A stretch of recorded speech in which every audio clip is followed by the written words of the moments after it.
6 p.m., 100 men of the 1st West India Regiment are put aboard HMS Wolverine, commanded by Captain Algernon Sidney de Horthy. She anchors at Port Royal for the night. She will sail for Morant Bay at dawn.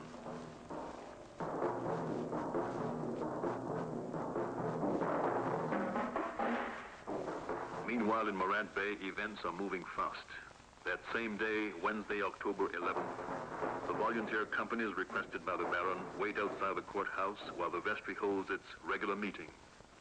The volunteers wait for hours. Their commander is Captain E.W. Hitchens of the No. 1 Bath Company. Hitchens is nervous and refuses to let his men leave their posts.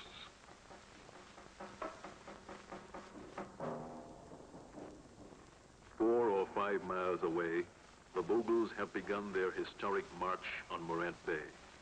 Paul Vogel has gone off by another route to gather more men, and it is his brother Moses who leads this first band.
The people are coming, hundreds of them!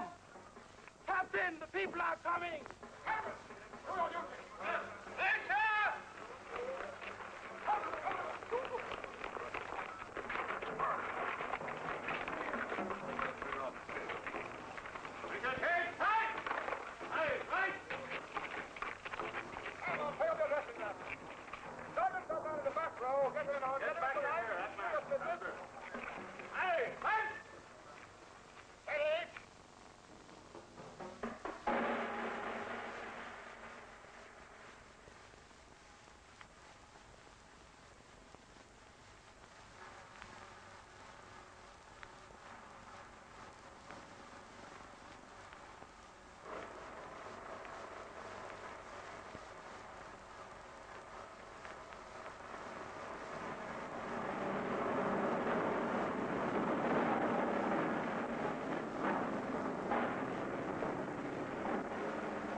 Moses Vogel's men break into the Morant Bay police station and seize all the guns.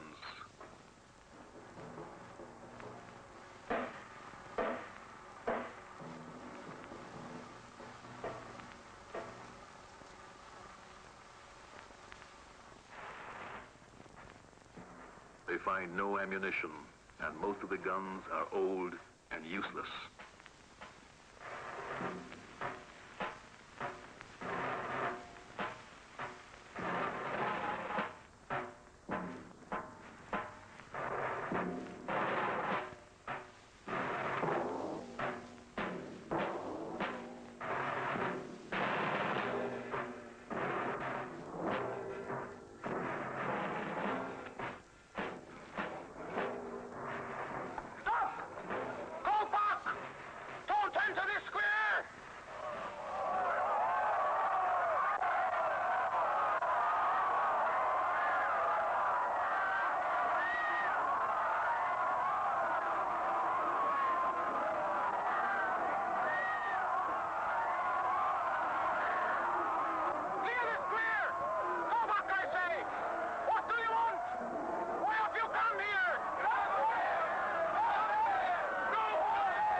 Many of Bogle's men have fallen, killed or wounded by the fire of the volunteers.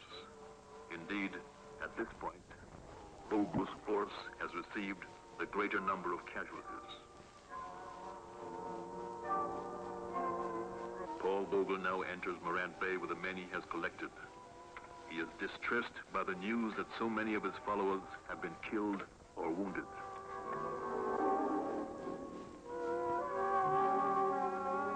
He has to find a way to press home the attack.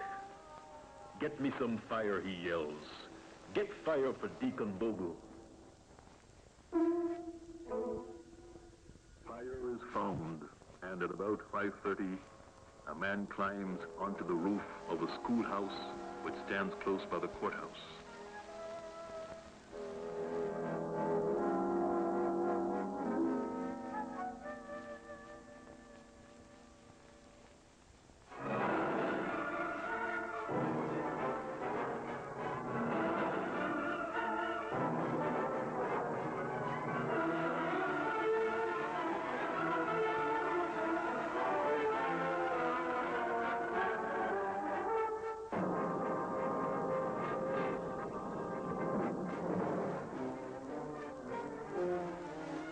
A west wind blows the flames towards the courthouse, and at about 6:30, it too catches fire.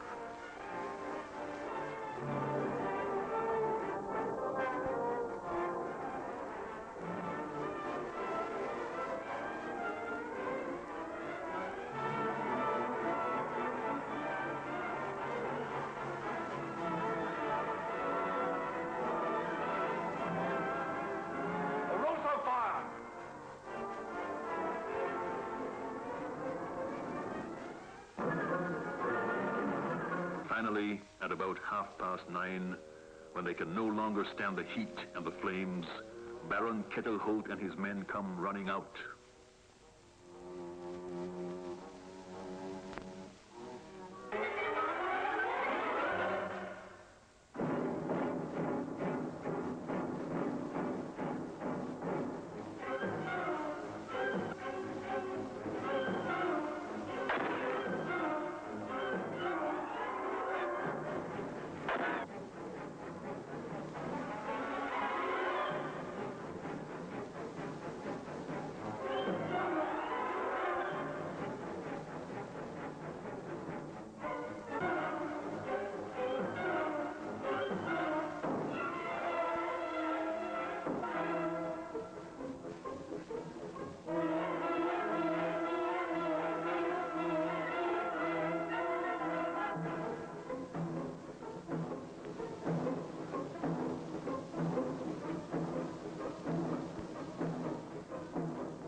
The battle is over, the deed is done, but not all are killed.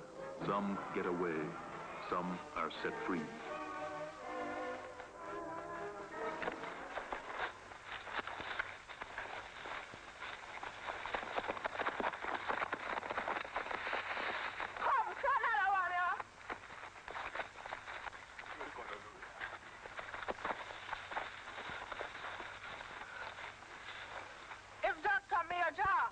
Yes, I'm Dr. Major. Now you can go and tell Mr. Burgess it's Dr. Major you've got. I know he wouldn't wish to see me injured. No, don't hurt the doctor. Let him go, sir, let him go. Yes, let him go. Go on, doctor, go on, doctor. So you had better come with me. Otherwise I'll never get out of here alive. Come, sir, come, I'll walk with you.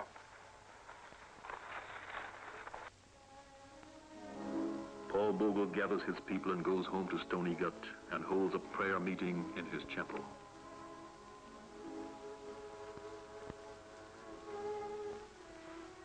Vindicate me, O Lord, for I have walked in my integrity. I have trusted in the Lord without wavering. Yes, I walk in my integrity. Redeem me and be gracious to me. My foot stands on level ground. In the great congregation, I will bless the Lord. Blessed is he whose transgression is forgiven, whose sin is covered. Blessed is the man to whom God imputes no iniquity, in whose spirit there is no deceit. Deep calls to deep at the thunder of thy cataracts. Thy billows and thy waves have gone over me. Praise the Lord. Praise his holy name. Praise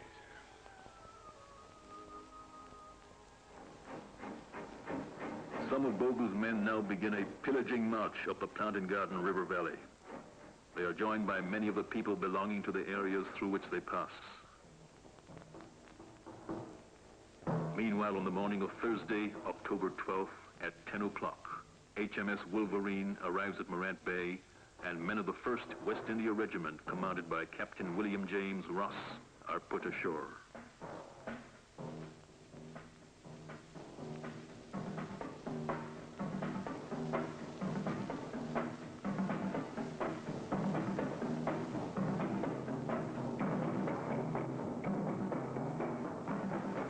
They find the bodies of the vestrymen and volunteers who were slain in the Courthouse fight, and they bury them.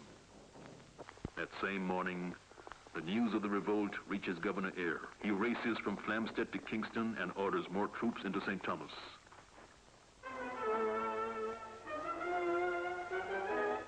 Friday morning, October 13th, martial law is clamped on the county of Surrey, all except the town of Kingston. Over in the Plantain Garden River Valley, estate houses are attacked. Duckenfield House is attacked and stripped by the raiders.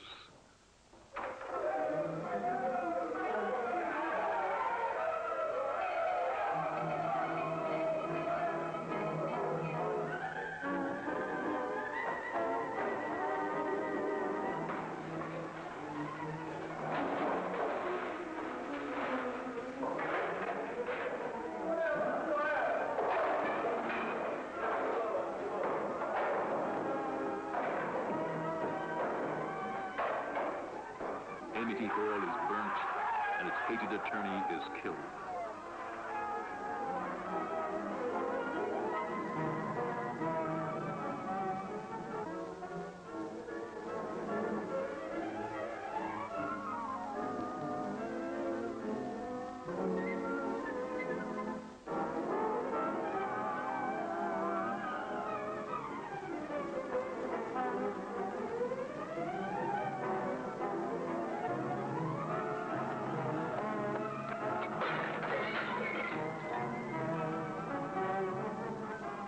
Wardley House is sacked and gutted.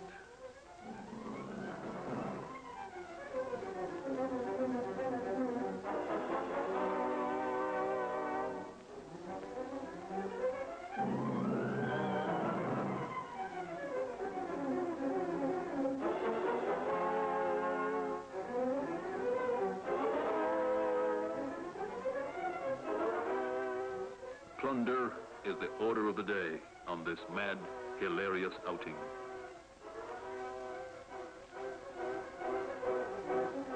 But there's an old Jamaican saying, chicken merry, hawk near.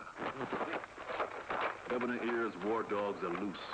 From the west, companies of the 2nd Battalion, 6th Royal Regiment, under Colonel Thomas Hobbs, push overland from Newcastle on a diagonal line roughly along the bank of the Negro River.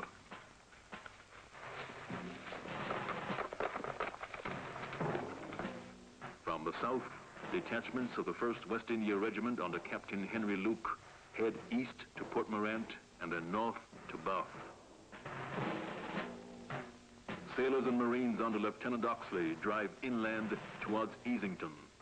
On Sunday the 15th, men of the 1st West India Regiment and the 6th Royal Regiment, newly landed from the Wolverine, ride south from Port Antonio under command of Captain Lewis Hole. The marchers, hearing of their approach, halt and turn back. Paul Bogle has plunged into the mountainous middle of St. Thomas, seeking recruits.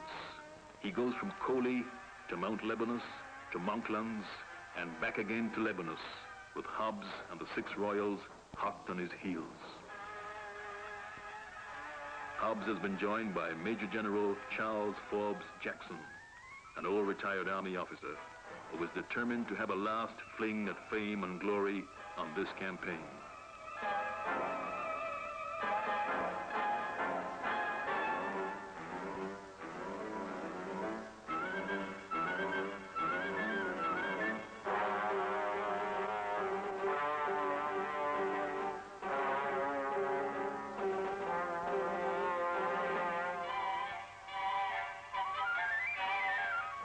This is what Jackson said.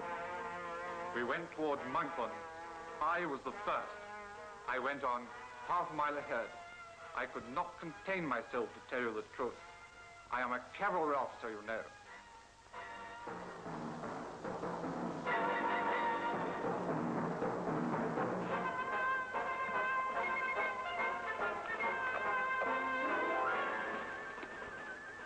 The rainy season, the deep rivers and the narrow mountain trails have taken their toll of the 6th Royal Regiment. Rumpled, weather-beaten and tired, but ready for a fight, they are advancing on the left bank of the Negro River, nearing the district of Mount Lebanus. General Jackson, still out in front, is coming within reach of the fame and glory that he seeks.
Went up to try and find an inlet to get at these fellows, but I could not.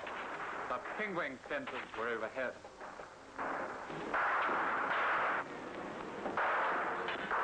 Ill-armed and unprepared for a fight, Bogle's followers flee from the guns of the 6th Royal Regiment.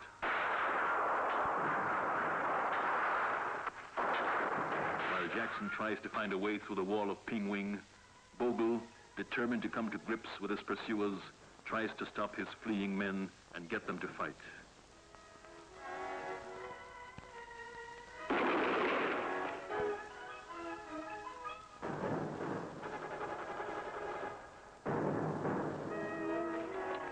Leaping down the riverbank, Bogle in flight almost runs into the arms of his chief pursuer, General Forbes Jackson.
Better mounted than I was, and so he got away.